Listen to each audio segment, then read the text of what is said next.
question that I get a lot is the conflict that the church is experiencing now different? Is it qualitatively different than what we've seen in the past? I don't think that's the case. I think Christians have always struggled with a lot of issues that our country has had to wrestle with. As a communication professor, let me tell you one thing that is different about our communication today. We do it differently. Online communication now is the backdrop of all of our communication. The way that you can send out a tweet, the way that you can have this conversation on Facebook, the way you can have this conversation through emails exasperates the entire problem.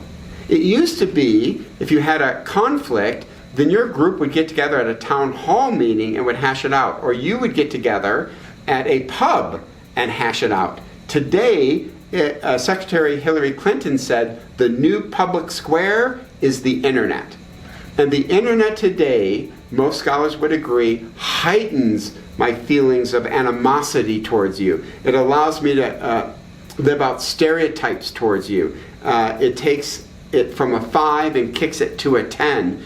What we have found at the Winsome Conviction Project is that churches that have a large online media presence and that they talk to each other through online mediation, they have a really hard time pulling back the anger, the resentment, and the bitterness. Now, I think Christians have really disagreed with each other in the past, but today it's being mediated in a new way that doesn't foster very well civility. So we're going to have to really try to reel it in when a church is disagreeing with each other. We've got to find ways that the civility will bleed out not just to face-to-face meetings, but also it'll infiltrate our online communication as well.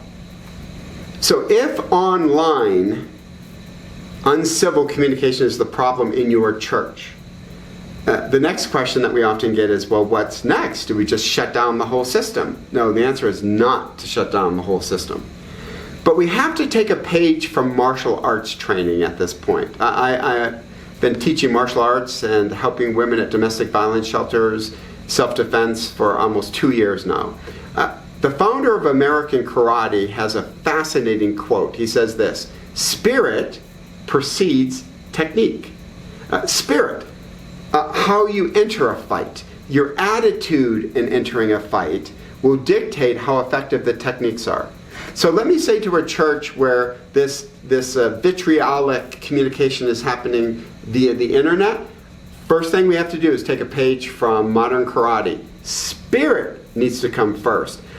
Only thing I can say before we get to online techniques of civility and how to be courteous and kind and use online in a healthy rather than an unhealthy way, if your heart's not in the right place, if your spirit's not in the right place, it will not work. So we need to call people back to what Paul said. I want you to have unity. What does Paul say in Philippians? I want you to put other people's interests above your interests, right? What does Peter say? When insulted, I want you to bless instead. If we don't deal with the spirit, then no technique is going to help us when it comes to the internet. Nothing's going to work. So we've got to first have a heart issue, right? What does Paul say for the church at Ephesus? I pray that the eyes of your heart would be enlightened, right? We need to have a heart transformation before we get to a communication transformation.